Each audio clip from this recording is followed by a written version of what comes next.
Good afternoon, everybody. It's Don again. It's time for episode 12 of Practical Reality. You can see behind me, I'm standing on the banks of the Raritan River. I'm in beautiful Donaldson Park in Highland Park, New Jersey. I love living here. It's a beautiful spot. So today, what we are going to talk about is the larger picture. That's how I want to say it. I've been talking about everything in the past 4 or 5 videos on an individual level. And what I'm going to try to do today is to take the larger picture and boil it down to an individual level. So, you could subtitle this, The American Dream. Now, what does that mean? I think the point of what I'm trying to say is that the definition of the American dream has been altered greatly since I was a kid, at least. When I was young, my parents had a house that they bought in 1962 for $35,000. My father sold that house, I think it was in 1992 or 3, for $229,000. And he funded his retirement using that money. He also, of course, received some retirement funds from his company. But as far as I know, and I think this is pretty accurate, my father never made more than about $75,000 in a year. And my mother only worked sporadically. She had a job as a legal secretary for a number of years, but it was a part-time job. And she didn't start working until my younger brother was at least 12 or so. I know I was still in high school when she was working, but I don't think my younger brother was in high school yet. He was still in grammar school. So he was able to achieve all of that on that salary, have a house, raise 3 children, and live a comfortable life on that money. He actually complained a lot to my mother that the money she was bringing in was pushing us into a higher tax bracket. He didn't want her to work because of that. It wasn't necessarily a pride thing. My mother was bored as hell at home after having pretty much raised all 3 kids. So she wanted to get out and work, and she worked as a legal secretary. And just before I came to the park today to make this video, I saw a video on YouTube of a gentleman who was, I don't know, a Gen Z or a millennial, and he was complaining, not really bitterly, but he was pretty angry about the fact that there's no way that somebody can have their American dream on the same kind of money that my father did. No way. We all know that's true. The American dream has been altered, has been shifted, has been, you could call it mangled these days. And why does that happen? Part of the reason, of course, is that we all let it happen. Part of the reason is that we let it slip away without actually noticing it. But I don't want to focus on that aspect of it. I want to focus on, because I'm here to focus on the positive of things, okay? So what I want to say is that each person's definition of the American dream is their own. And yes, you may want to live by measuring yourself against others and saying, well, geez, that guy's got a big, beautiful house and I don't have one. So I'm inadequate, I'm worthless in some way. And that would be the worst possible thing you can do for yourself. Each individual has worth. Each individual has their own dream. And what should your dream be? And how would you define your own dream these days? And I think that's extremely important to recognize and examine. As I've been talking about in my videos. For example, in episode 9, where I talked about achieving consciousness and presence, there is your dream right there. Being able to be in a calm, present state of mind. Being able to shut out the constant pressures and negativity that are being thrown at you. The guy in the video that I was watching before I came down here was talking about how it's almost insane that you have to work till 65 and work, be out of the house 12 hours a day, 5 days a week, and not being able to afford a house and not being able to live the life that you want to enjoy. And there's a very good point there. I agree with that 100%. But then, okay, what's the fatal flaw in that argument, okay? You can still get enjoyment out of your life if you choose to get it. Maybe you can't get the kind of enjoyment that he's talking about. But there is still enjoyment. There's the enjoyment I'm talking about is the inner peace that you can achieve by being able to try and find that calm center. Getting angry and flailing around about how people are mistreating you and how society is against you and how we don't have the kind of life or benefits that we used to have. That's not accomplishing anything. You can sit there and complain about it. You can sit there and get angry about it, but you're not accomplishing anything by doing it.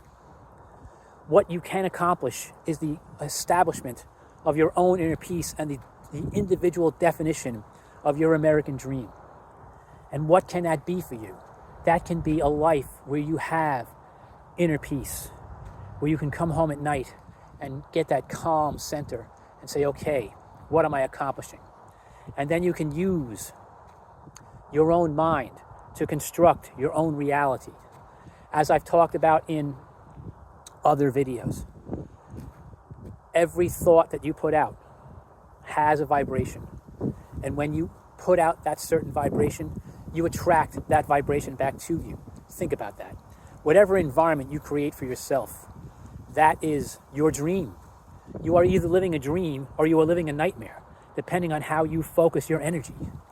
If your energy is focused on positive outcomes, then you will achieve positive outcomes. And you will find for yourself that center, that calm center. That is your dream. And that's what I want for everyone. That's what I hope people would listen to.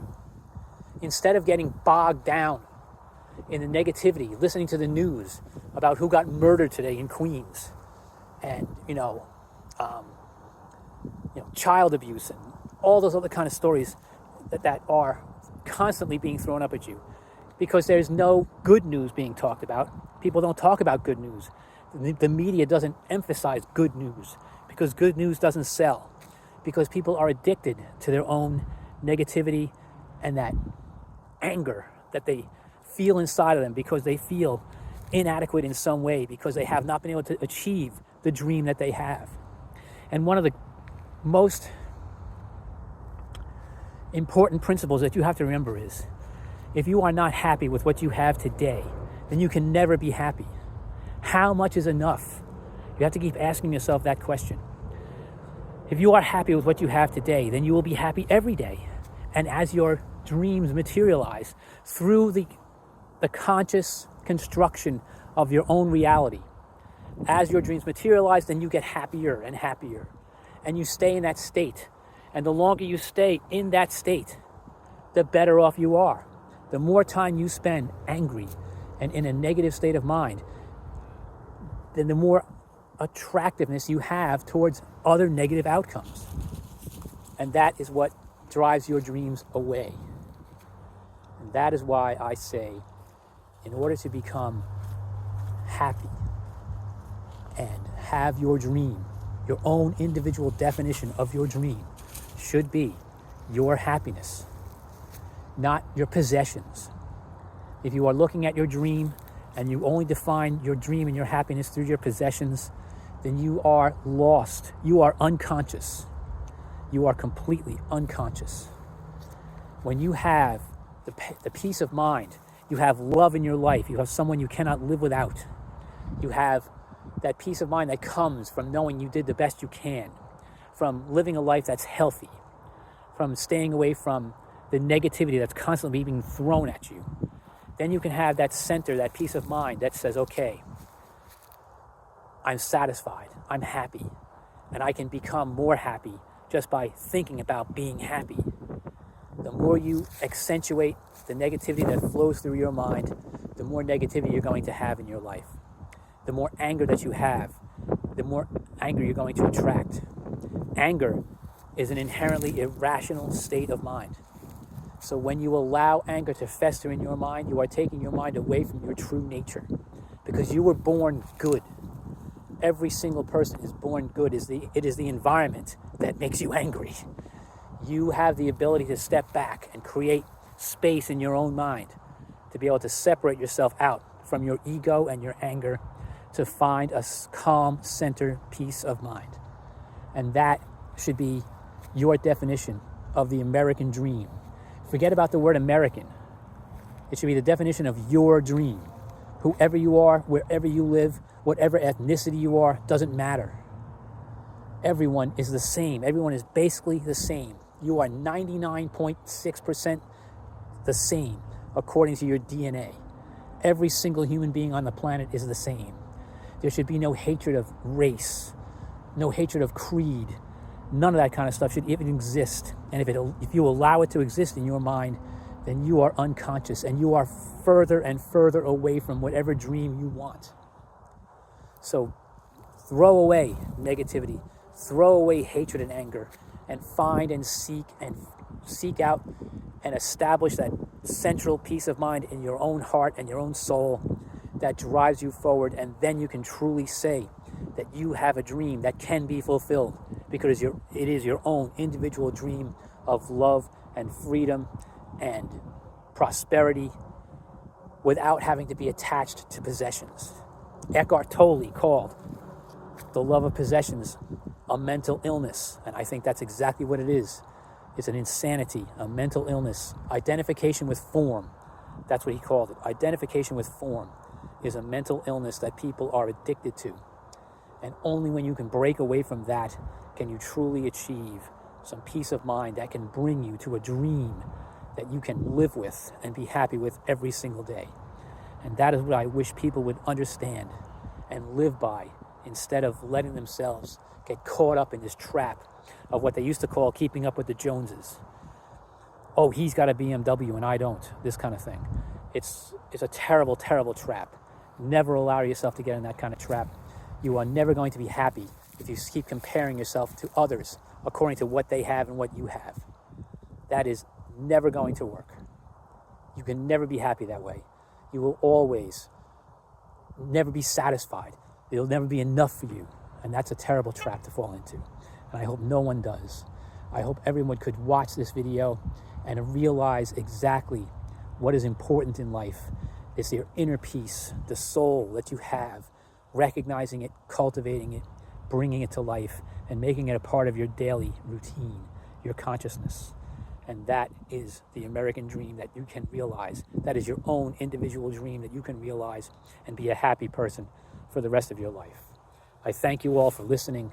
I hope everyone understands this. And I hope everyone takes something good away from it. And of course, if you like this, please subscribe. Please make comments. I welcome them, and I hope to further the discussion. Thank you. Have a great Saturday.